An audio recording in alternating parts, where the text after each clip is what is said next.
Cupid at Psyche, mito mula sa Rome, Italy. Isinalaysay ni Apuleius, isinalin sa Ingles ni Edith Hamilton, at isinalin sa Filipino ni Vilma C. Ambat.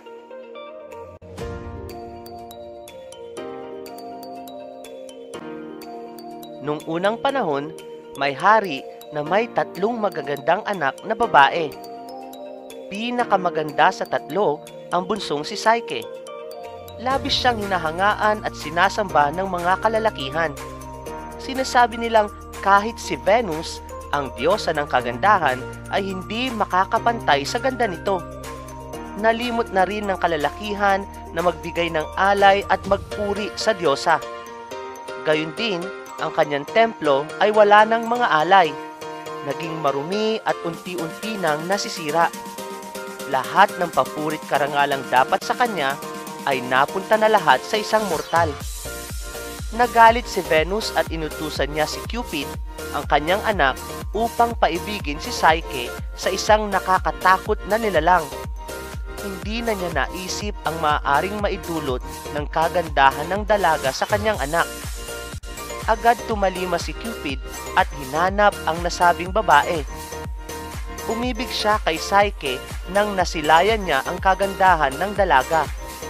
Tila ba napana niya ang kanyang sariling puso.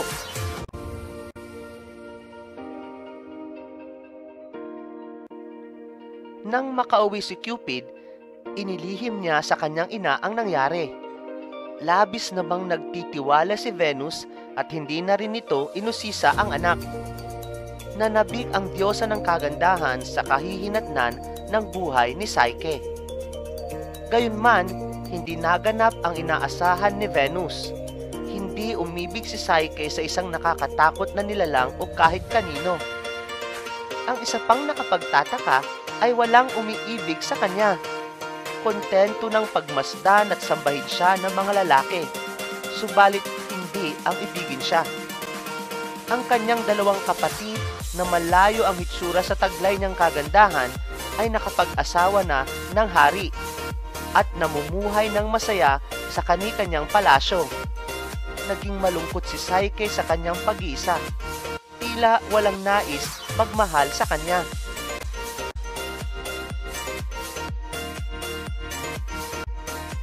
Labis na kalumbayan ang baon ng hari sa kanyang pagbabalik sa palasyo. Subalit agad pa rin siyang tumalima sa payo ni Apollo. Ipinag-utos niyang bihisan si Psyche ng pinakamaganda niyang damit.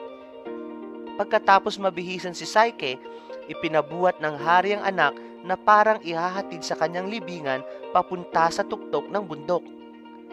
Habang naglalakbay sila, nagluluksa ang lahat sa maaaring mangyari kay Psyche. Sa kabila naman ng mabigat na sitwasyon, buong tapang na hinarap ng dalaga ang kanyang kapalaran. Dapat noon pa ay iniyakan na ninyo ako. Ang taglay kong kagandahan ng sanhi ng panibugho ng langit. Sumbat niya sa kanyang ama. Pagkatapos nito ay pinaalis na ni Psyche ang kanyang mga kasama at sinabing masaya niyang haharapin ang kanyang katapusan.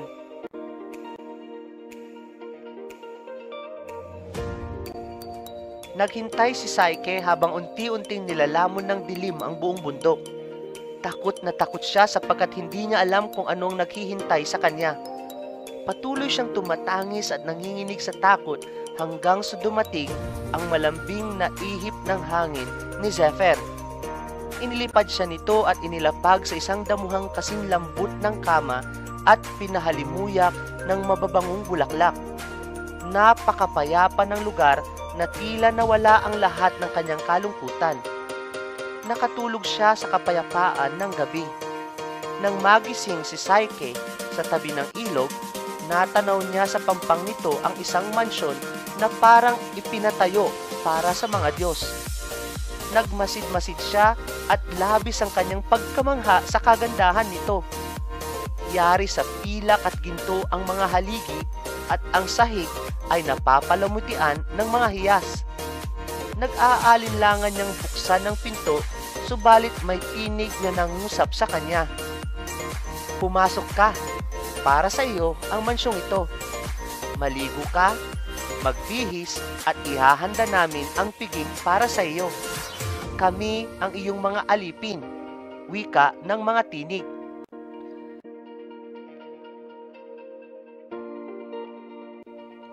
Nalibang si Psyche sa mansyon. Kumain siya ng masasarap na pagkain.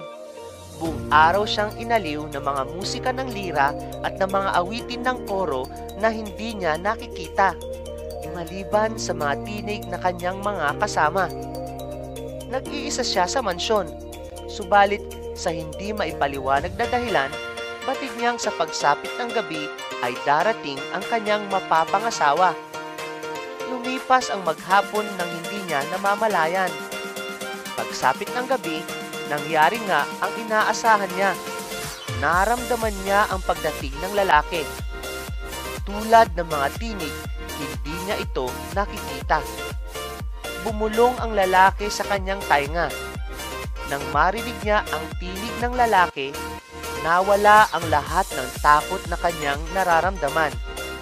Sa kanyang paniniwala, hindi halimaw ang lalaki kundi isang mangingibig at asawang matagal na niyang hinihintay.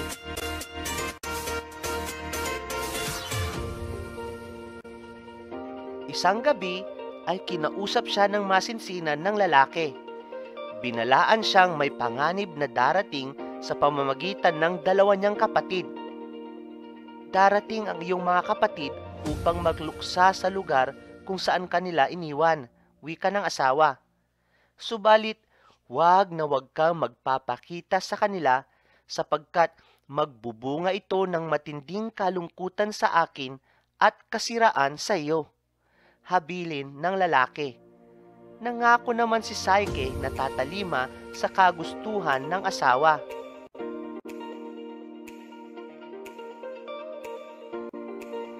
Kinabukasan ay narinig ni Psyche ang panangis ng kanyang mga kapatid.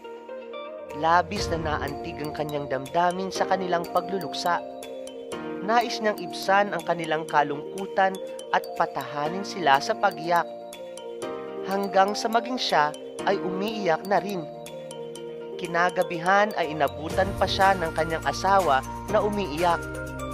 Sinabi ng lalaki na maaari niyang makita ang kanyang mga kapatid, subalit mahigpit pa rin ang kanyang babala. Sige, gawin mo ang iyong nais, subalit parang hinahanap mo ang sarili mong kapahamakan, wika ng lalaki. Pinayuhan siya ng masinsinan na huwag siyang pabubuyo kanino man na subuking sulyapan ang mukha ng lalaki. Kung mangyayari ito, magdurusa si Psyche sa pagkakawalay sa kanya. Nanaisin kong mamatay ng 100 beses kaysa mabuhay ng wala ka sa aking piling. Pagbigyan mo lang ang kaligayahan kong muling makapiling ang aking mga kapatid. Buong pagmamakaawang hiling ni Psyche. Malungkot na sumang-ayon ang lalaki.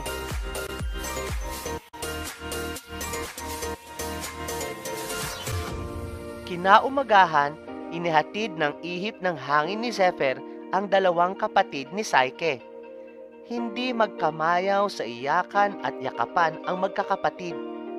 Walang mapagsiglan ang nag-uumapaw nilang kaligayahan. Nang pumasok na sila sa mansyon, labis na pagkamangha ang naramdaman ng magkapatid. Sila ay nakatira sa palasyo, subalit walang kasing ganda ang mansyon na ito. Nag-usisa sila kung sino ang napangasawa ni Psyche. Tulad ng kanyang ipinangako, inilihim ni Psyche ang tunay na pagkatao ng asawa. Nang matapos na ang pagdalaw ng kanyang mga kapatid, dumakot si Psyche na maginto at hiyas upang ibigay sa kanyang mga kapatid. Ipinahatid niyang muli ang mga kapatid kay Zephyr. Labis na pangingimbulo ang naramdaman ng mga ate ni Psyche sa kanya. Ang kanilang kayamanan ay hindi maihahambing sa kayamanang kanilang nakita sa tahanan ni Psyche. Pinalot ng labis na inggit ang kanilang puso na humantong sa pagpaplano nila ng ikakapahamak ng kanilang bunsong kapatid.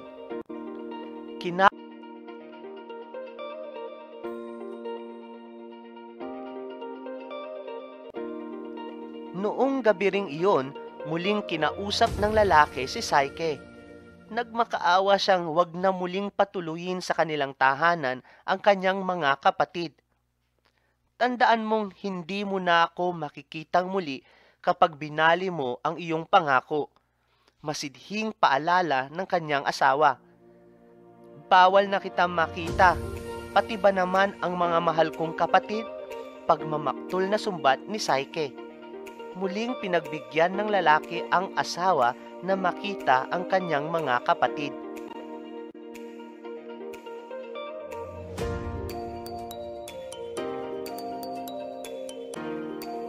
Kinabukasan, muling dumalaw ang dalawang kapatid na may nabuo ng malagim na balak sa kanilang bunsong kapatid. Nag-usisa sila na nag-usisa hanggang malito na si Psyche sa kanyang mga pagsisinungaling. Napilitan siyang sabihin ng katotohanang bawal niyang makita ang mukha ng kanyang asawa at hindi niya alam ang anyo nito. Ikinumpisal ng magkapatid na alam na nila noon pa ng asawa ni Psyche ay isang halimaw batay sa sinabi ng orakulo ni Apollo. Nagsisisi sila kung bakit nila ito inilihim kay Psyche. Dinuyo nila si Psyche na dapat na niyang malaman ang katotohanan bago mahuli ang lahat. Mabait lamang daw ang kanyang asawa ngayon, subalit darating ang araw na siya ay kakainin nito. Takot ang nangibabaw sa puso ni Psyche sa halip na pagmamahal. Ngayon lamang niya na pagtagni-tagni ang katanungan sa kanyang isip. Kaya pala pinagbabawalan siyang makita ang itsura ng kanyang asawa sapagkat halimaw ito.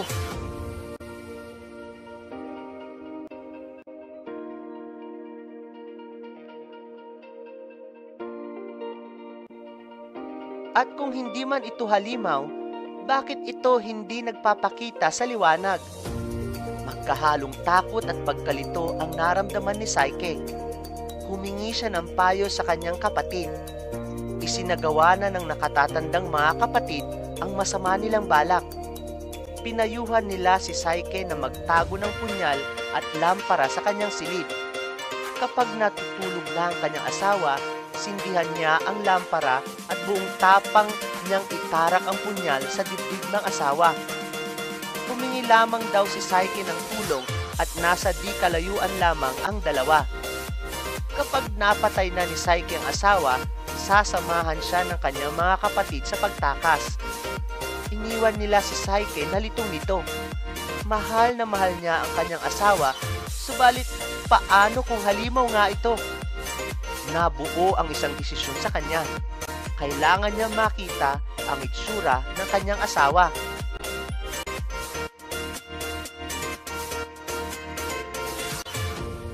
Sa wakas, nang mahimbing nang natutulog ang lalaki, patiyad na naglakad si Psyche patungo sa pinaglagyan niya ng punyal at lampara. Kinuha niya ang mga ito. Sinindihan niya ang lampara. Dahan-dahan siyang lumapit sa kanyang asawa. Laking ginhawa at kaligayahan ang nag-uumapaw sa kanyang puso nang masilayan niya sa unang pagkakataon ang hitsura ng kanyang asawa. Hindi halimaw ang kanyang nakita, kundi pinakagwapong nilalang sa mundo. Nang madapuan na liwanag ang kagandahan ng lalaki, ay tila ba mas lalong tumingkad ang liwanag ng lampara. Sa labis na kahihiyan at kawalan ng pagtitiwala, lumuhod siya at binalak na saksakin ang sarili. Nang akma na niyang itatarak ang punyal sa kanyang dibdib, nanginig ang kanyang kamay at nahulog ang punyal. Ang panginginig ng kanyang kamay ay kapwa nagligtas at nagtaksil sa kanya. Sa pagnanais niyang pagmasdan pa ang kagwapuhan ng kanyang asawa, inilapit niya ang lampara at natuluan ng mainit na langis ang balikat nito. Nagising ang lalaki at natuklasan ang kanyang pagtataksil. Lumisan ang lalaki nang hindi nagsasalita.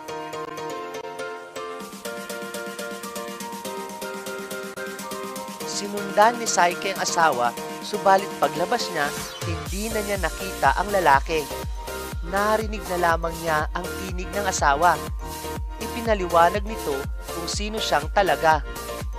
Hindi mabubuhay ang pag-ibig kung walang tiwala, wika niya bago tuluyang lumipad papalayo. Si Cupid ang Diyos ng pag-ibig, ang naisip ni Psyche. Siya ang asawa ko. Ako na isang hamak lamang ay hindi tumupad sa aking pangako sa kanya. Mawawala na nga ba siya sa akin ng tuluyan? Wika niya sa kanyang sarili. Inipon niya ang lahat ng nalalabi niyang lakas at nagwikang, ibubuhos ko ang bawat patak ng aking buhay upang hanapin siya. Kung wala na siyang natitirang pagmamahal sa akin, maipapakita ko sa kanya kung gaano ko siya kamahal. At sinimulan ni Psyche ang kanyang paglalakbay.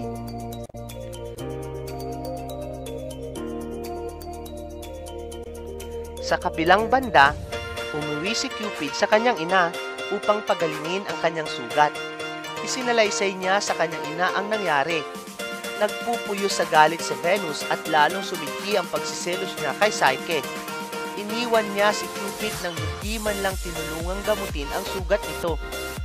Determinado si Venus na ipakita kay Psyche kung paano magalit isang diyosa kapag hindi nasiyahan sa isang mortal.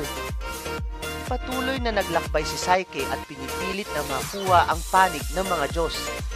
Siya ay palagi ang nag-aalay ng marubdob na panalangin sa mga Diyos.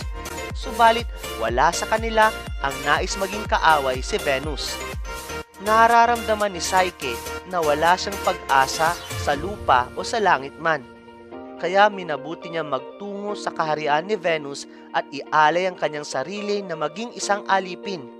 Sa ganitong paraan ay umaasa siyang lalambot din ang puso ni Venus at uhupa rin ang kanyang galit. Nagbabaka sakali rin siyang naroon sa kanyang ina si Cupid. Sinimulan na niya ang paglalakbay.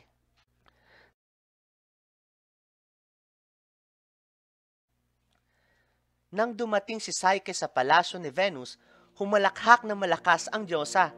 Pakutya niyang tinanong si Psyche, "Nagpunta ka ba rito upang maghanap ng mapapangasawa?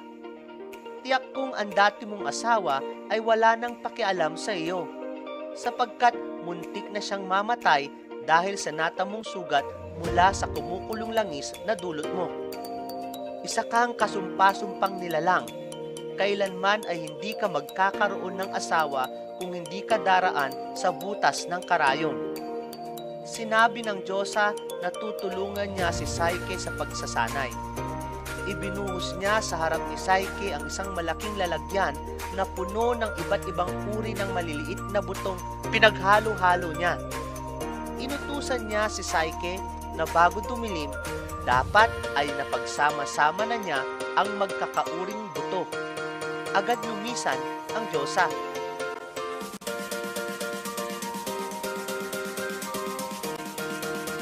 Tinitigan lamang ni Psyche ang malaking tumpok ng mga buto. Napaka-imposible ng ipinapagawa sa kanya ng diyosa. Nasa ganitong pagmumuni-muni si Psyche nang pagmasdan siya ng mga langgam. Kung ang mga mortal at immortal ay hindi naaawa sa kanya, hindi ang maliliit na nilalang. Nagtawag ang mga langgam ng kanilang mga kasama at sinimulan ang pagbubukod-bukod ng mga buto. Agad natapos ang gawain. Pagdating ni Venus, hindi siya nasiyahan sa kanyang nakita. Sinabi niyang hindi pa tapos ang mga pagsubok ni Psyche. Binigyan niya si Psyche ng matigas na tinapay. Sinabi rin ng diyosa na sa sahig siya matutulog. Inisip ng diyosa na kung pahihirapan at gugutumin niya si Psyche, mauubos rin ang nakakainis nitong kagandahan.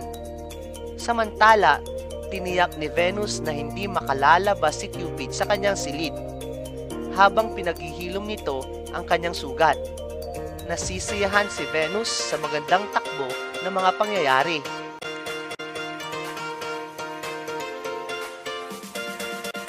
Kinaumagahan, isang mapanganib na pagsubok ang ipinagawa ni Venus kay Psyche.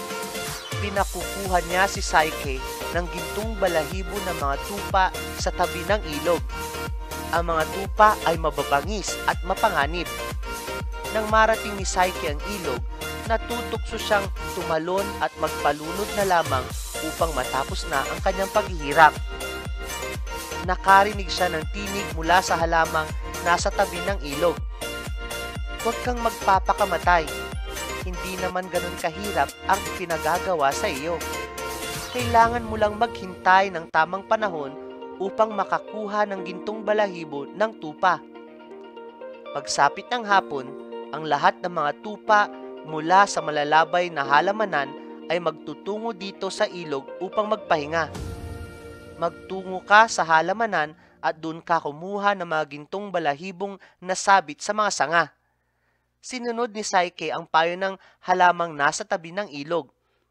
Umuwi siya sa kaharian ni Venus na dala ang mga gintong balahibo ng tupa.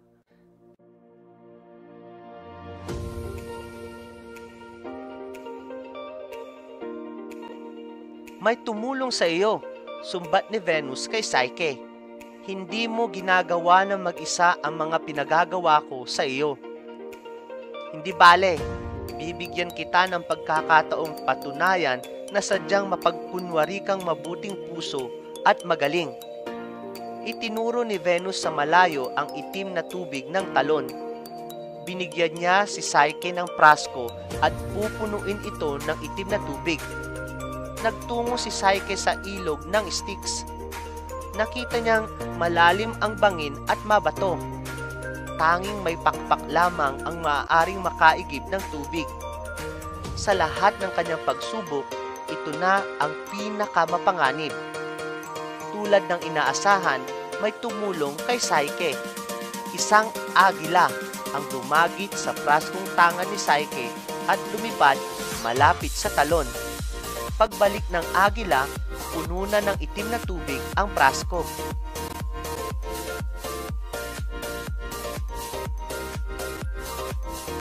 Hindi pa rin sumusuko si Venus sa pagpapahirap kay Psyche. Ayaw niyang magmukhang tanga sa harap ng madla. Ipinagpatuloy niya ang pagpapahirap sa kawawang mortal. Binigyan niya si Psyche ng isang kahon na paglalagyan niya ng kagandahang kukunin ni Psyche mula kay Proserpine, ang reyna sa ilalim ng lupa. Inutos ni Venus na sabihin ni Psyche na kailangan niya ito sapagkat napagod siya sa pag-aalaga ng kanyang anak na may sakit. Katulad ng mga nauna, agad tumalima si Psyche. Dala ang kahon, tinaluntun niya ang daan papunta sa kaharian ni Hades. Tinulungan siya ng isang tore na nagbigay sa kanya ng detalyadong hakbang patungo sa kaharian sa ilalim ng lupa. Una, kailangan niyang pumasok sa isang butas na lagusan patungo sa ilalim ng lupa sa tabi ng ilog ng kamatayan. Kailangan niyang sumakay sa isang bangkang ang bangkero ay si Charon.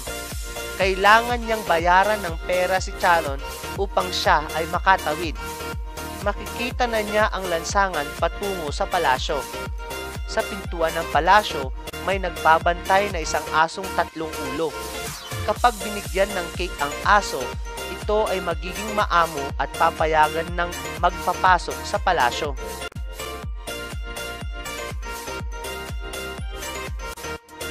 Nagawa lahat ni Psyche ang ipinaliwanag ng tore. Pinaunlakan din ni Proserpine ang kahilingan ni Venus. Agad nakabalik si Psyche ng mas mabilis pa kaysa kanyang pagbaba.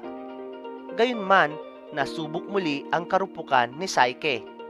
Sa paghahangad niya ng karagdagang kagandahan upang umibig muli si Cupid sa kanya, natukso siyang kumuha ng kaunting ganda sa loob ng kahon. Nang buksan niya ito, tila walang laman, subalit nakadama siya ng matinding panghihina at agad nakatulog. Sa mga panahong ito ay magaling na si Cupid. Sabik na siyang makita ang kanyang asawa, subalit ibinalunggo siya ng kanyang ina. Mahirap bihagin ang pagmamahal, kaya humanap si Cupid ng paraan upang makatakas. Nakita niya ang bukas na bintana at doon siya nakatakas. Nahanap niya agad si Psyche malapit sa palasyo. Agad niyang pinawi ang pagtulog ng asawa at agad sinilid ang gayuma sa kahon. Bahagya niyang tinusok ng kanyang busog si Psyche upang magising. Pinagalitan niyang muli ang kanyang asawa dahil sa pagiging mausisa nito na humantong muli sa kanyang kapahamakan. Sinabi niyang magtungo si Psyche sa kanyang ina at ibigay ang kahon. Dito na magtatapos ang pagpapahirap ng kanyang ina.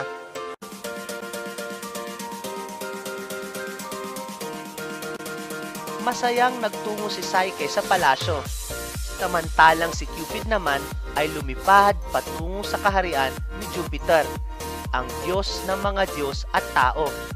Hiniling niya na tiyaking hindi na sila gagambalain ng kanyang ina. Pumayag si Jupiter. Nagpatawag si Jupiter ng pagpupulong ng mga Diyos at Diyosa kasama na si Venus. Ipinahayag niya sa lahat na si Cupid at Psyche ay formal nang ikinasal at wala nang dapat umambala sa kanila maging si Venus. Dinala ni Mercury si Psyche sa kaharian ng mga Diyos. Dito iniabot ni Jupiter kay Psyche ang ambrosia, ang pagkain ng mga Diyos upang maging immortal. Naging panatag na rin si Venus na maging manugang si Psyche sapagkat isa na itong Diyosa. At kung maninirahan na ang manugang sa kaharian ng mga Diyos, hindi na muling makagagambala si Psyche sa pagsamba ng tao kay Venus. Ang pag-ibig, Cupid at kaluluwa, Psyche ay nagkatagpo sa likod ng mapapait na pagsubok. Sa kanilang pagsasama ay hindi na mabubuwag kailanman. Ang kwento ni Cupid at Psyche.